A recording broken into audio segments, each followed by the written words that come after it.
Well, I arrived here on Mother's Day and the week before your new pastor starts.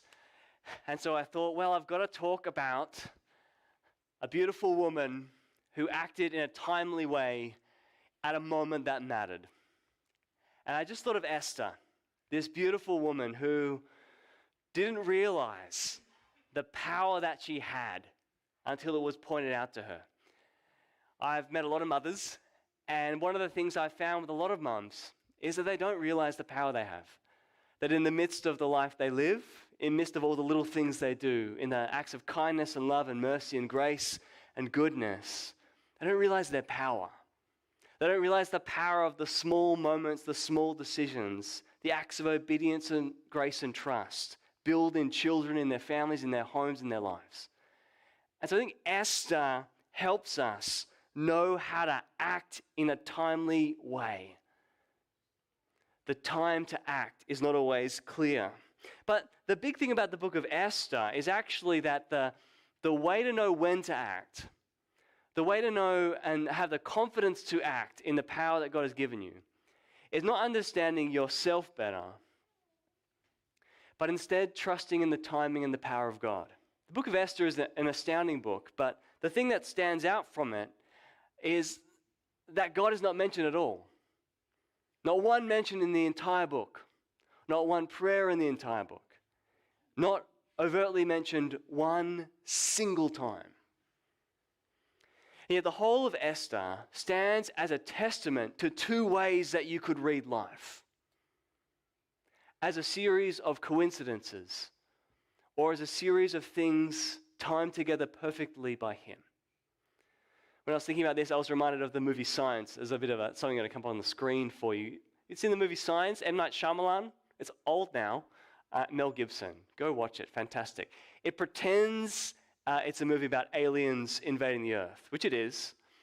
But it's actually a movie about a man who loses his faith, a Catholic priest who loses his faith because of the death of his wife, and is struggling with whether there is any meaning in life, whether life is all coincidences or whether it was all planned. And here's my favorite scene in the movie going to come up now, where they're all wearing hats to protect themselves from aliens. But what happens in this scene, and as described by Jacqueline Phoenix, he describes the center kind of piece of the movie. It's going to come up for you, I think. Here we go. He says, people break down into two groups when they're experiencing something lucky. Group number one sees it as more than luck, more than coincidence. They see it as a sign, evidence that there is something up there watching out for them. Group number two sees it as just pure luck, as a happy turn of chance. And the next one. So what you have to ask yourself is, what kind of person are you? Are you the kind of person that sees signs, sees miracles? Or do you believe that people just get lucky? Or is it possible that there are no coincidences? I love this. I think this is where the book of Esther takes us. Is life a series of coincidences? Or is there a deeper hand that stitches it together? Because friends, if there is a deeper hand stitching it together, then there are moments in your life that God has given you as moments where He is longing for you to use your power and act in His name.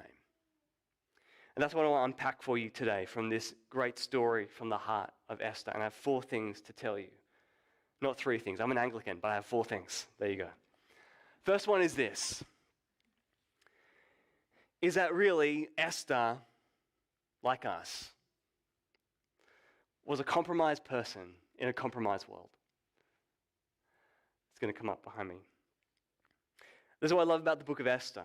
You know, Daniel is a book about a squeaky clean person who always gets it right. It's full of integrity and hope and nails it each and every time. The book of Esther is not. The book of Esther is about God's people submerged in the Persian exile, having been kicked out of their land for their sin. And they are submerged in a culture that is not their own, under a king and a kingdom that does not know them, nor does it like them. As we see in chapter 3, in the hands of two powerful people, Haman, who has his eye out for the Jews, and just the twist of a finger and literally the throwing of dice, the casting of lots. There is a day picked in history for all of God's people to be annihilated. Literally, the die is cast against them. And Xerxes doesn't even care. He takes off his ring, gives it to Haman, and says, do with them whatever you please, it's fine. And so a day for their annihilation is chosen. This is God's people in a foreign land. This is God's people in a place they shouldn't be. This is the nature of an exilic discipleship. The nature of not a squeaky clean kind of place, but a difficult place. And what we also see here is that the actors, the characters in this story, they're not squeaky clean either. Esther in chapter 2, as there's a beauty pageant for a new queen. We don't have time to go into that, but it's weird. And everyone in the beauty pageant gets a sleepover with the king, which is also very awkward. She wins. She wins the beauty pageant and the sleepover contest, if you know what I mean. And becomes the wife of a foreign king. Now, I don't know if you know anything about the way a Jew is supposed to live. But beauty pageants and sleepovers and marrying foreign kings is not in the book of Deuteronomy, right?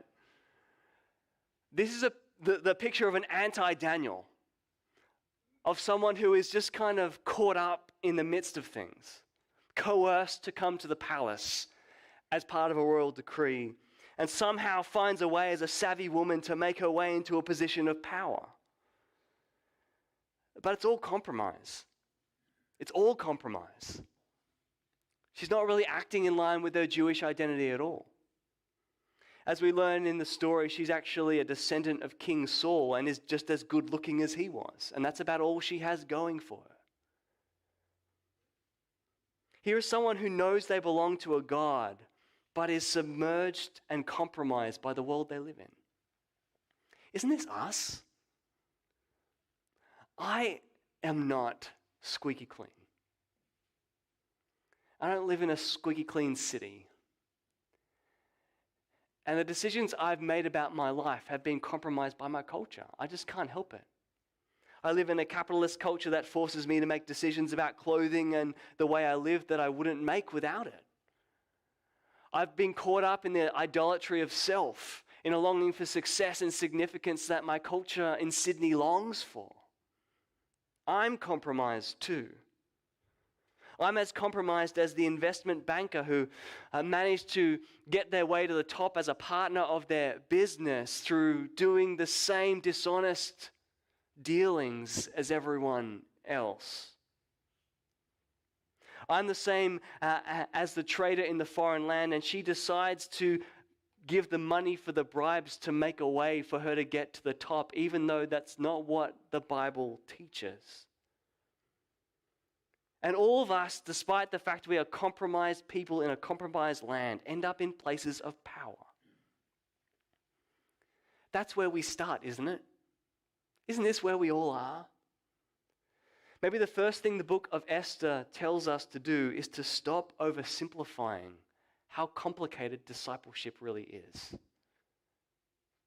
We are compromised people in a compromised land. Here's a quote about Esther, maybe. That's a quote that's from Esther. Let's keep going. Let's go. Keep going. A couple more slides. Oh, that one. Back one. Back one. This is seamless, friends. Esther is about a world in which others hold power, and God's people must watch their every step. A world which throws up hard ethical religious questions, and where very imperfect people struggle to respond responsibly to events they do not fully understand and certainly don't control. Isn't that you in secular Melbourne? So what do we do about that? Well, the second thing, and this is what we get from Esther, is really you can only look at what's right in front of you. Look at what is right in front of you. At the situation and at the power that God himself has given you. That's the point that's going to come up on the screen too. That's what happens with Esther. This whole royal decree gets made in chapter 3 about the annihilation of the entire Jewish people. And it's sealed and it's sent out to everyone. And then chapter 4, it reads, when Mordecai learned of all that had been done, he tore his clothes, put on sackcloth and ashes, and went about the city wailing loudly and bitterly, as did all of God's people, expecting their imminent demise. Do you notice what Esther did? She didn't do anything. Because apparently, she had not even known it was happening. In verse 4, it says she sent eunuchs and female attendants to go and see what's up with Mordecai. Why is he walking around in ashes with sackcloth? Esther is high up in the palace and knows nothing of what's happening. She sends clothes for him to put on instead of his sackcloth. She has no idea what's happening. She needs to look at what's happening. And she sends Hathach, one of Haman's guides. And then Mordecai sends a message back with the edict itself describing what is about to happen and explaining to her exactly what went happen in the hall of power, her hall of power. How Xerxes gave his ring and how all of God's people were sold for nothing, not a price at all. And there was one day where the die was cast and they will all be destroyed. That's why he is in sackcloth. How could Esther not have known? But Mordecai wants to do more than that. He wants to open Esther's eyes to the power she has at this moment. And he begs her to go into the king's presence, verse 9, to beg for mercy. See, Mordecai can see clearly what Esther can't. He sees exactly what is on the line. That everyone is on the line. And he sees Esther in the hall of power, compromised as she is, the only one who can intercede and plead. And says, do you not see what is happening? Do you not see your position? Esther goes back to Mordecai. I can't do that. All the king's officials and the people of the royal provinces know that for any man or woman who approaches the king in the inner court without being summoned, the king has one law. They will put them to death. Unless the king puts his golden scepter out. See, Esther's like me and you, right? Compromised people in a compromised land who are like, I've got some power and there's something really important that needs to get done, but I don't think I'm going to do it. Because it might cost too much. And so Mordecai comes back again and he pushes harder. And it's beautiful. I love this, what he says next. It's so clear. He says, don't think that because you're in the king's house, you alone of all the Jews will escape. He says, your life is on the line. Your life is on the line. For if you remain silent at this time, relief and deliverance for the Jews will arise from another place, but you and your father's family will perish. So even if the rest of the Jews get saved, everyone else is going to hear that you chickened out and they will probably kill you. Whether you like it or not, your life is on the line. And then he says, and who knows, but that you have come to your royal position for such a time as this. I love what Mordecai does. He turns the screws on Esther perfectly. He says, everything's on the line. You are on the line. And who knows? Who knows? Maybe this is not a coincidence. Maybe you were raised up, brought up, it says in the Hebrew, for this moment, this exact moment in time. What if beneath all of the compromised decisions that Esther had to make to get to her position, God in his gracious mercy was doing something bigger? What if he wanted something from her? What if he had designed a particular moment where her action would matter for all of God's people? Who knows? You see, what Esther is teaching us is that we need eyes open. Open to what is actually happening in God's world. To the real broken things that happen at your bank and in your city, at your supermarket, in your school, at your university, to the lost broken parts of our city. and also to the power that you have. Tim Keller says, God urges you to think about where you are and why you are there, to realize the importance of being in the palace. Did you notice that Esther's not a pastor? Do you know that Daniel wasn't a pastor? That he wasn't in full-time ministry? Do you know that Joseph wasn't a bishop? Do you know that all of them were actually secular clerics? They just had a city job at town hall. They belonged to the secular government. They worked in secular schools. They were part of the business arrangements and the capital arrangements of foreign cities. The people that God used in the Old Testament were the normal people in the run-of-the-mill compromised jobs like mine and yours. It's us that he summons to particular moments to do his work. I think of my Victorian friend who rose to become the trade commissioner of a very large Asian nation for Australia and made his faith just a Sunday business for most of his life until something horrific happened. And then everything changed for him. And he started to notice things. He noticed that the death penalty was still a thing in the country he was serving at. And he started to use all of his energy to abolish it. He realized that the neighboring countries were places where no Christians could get into. And so he started using his diplomatic power to smuggle people across borders. He'd compromised himself to get there, but God had something for him at a moment that he had specified. I think of my friend Chris, who just released a kid's book called Rat and Bear. Go look it up. He wrote it as his wife died of cancer. And he wrote it about his commitment to her as she died. His publisher thinks it will be the biggest book that comes out this year. And I think it'll teach a whole generation how to grieve. God raised him up for this moment. I think of all the mums who live at home changing nappies. I did that in the middle of the night last night too. Who don't know that every nappy changed, that every angry argument, that every tantrum is forming a small person into the image of Christ. You just have to look at what is right in front of you, at the place and the power you have. But the third thing I want to say, and this is the second thing we get, it'll come up on the screen, is that really action of those moments, do you know what it requires? Courage. And it may well cost us dearly. I love how Esther responds to Mordecai after he's turned the screws on her. She says, Go gather together all the Jews who are in Susa and fast for me. Do not eat or drink for 3 days, night or day. I and my attendants will fast as you do.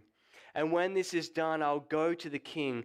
And even though it is against the law, if I perish, I perish.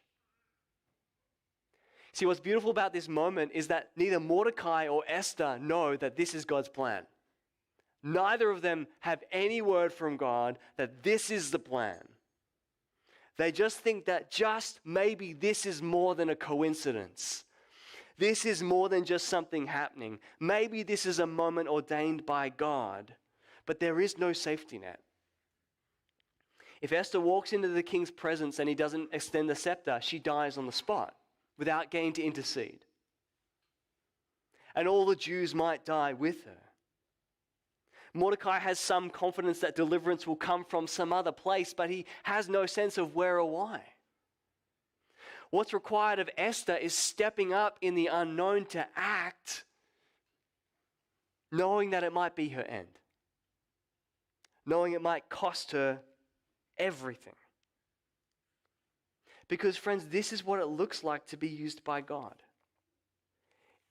Self-fulfillment does not look great when you follow a crucified king. If you are expecting the moments where God acts to be moments of lift and renewal, then you are sorely mistaken. The best moments in your life will look most like the cross, requiring courage and cost. But I really do think that as we read this story, as we read the whole thing, we want to scream at Esther and Mordecai and say, God has this. God has this. Step out. Be courageous. Take the costs. God will overturn everything. I think it's only with that settled sense that God has this that you can really courageously accept the costs, really. This is what I found last year. I was senior pastor of our church last year in the interim, and God said, well, let's make it COVID. Let's make it a COVID year for your year as a senior pastor, your first year as a senior pastor. And this was a terrifying thought, except that I don't believe in coincidences. And that I had the settled confidence that me, a compromised person, that God would have it. That God didn't have to have me doing it. He could have kept me on the bench. He could have moved me somewhere else. He could have made me sick and unable to do it all year. But he had me there. And that sense that God has this gave me the confidence to just act, to just go at it, to just go with what was in front of me and know that God would turn it out for whatever end he had. I didn't know what he wanted to do. I didn't know this was a moment that would be significant at all. But I had a settled confidence that God was with me. Someone else I know who had a settled confidence that God was with her was someone who stocked bags at the end of a cash register in America. And the story got told to me about her because everyone, when they went to the supermarket, lined up to have their bags packed by her, which is not a good strategy in a supermarket. But everyone loved her because she never just packed your bags.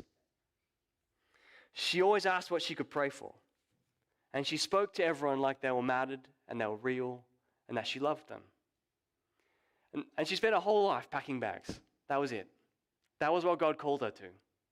That was a small slice of power that he gave her. And yet her funeral was probably more packed out than any of ours ever will be. Because it was filled with people who had their bags filled. Over 40 years, 50 years of bag packing. You see, she didn't believe she was there on accident. She believed that God had put her there. And so every day she had the courage to bear the cost of her own kind of comfortableness and ask questions and love people. Because sometimes cross-shaped living looks very simple in the end. It's very uncomplicated.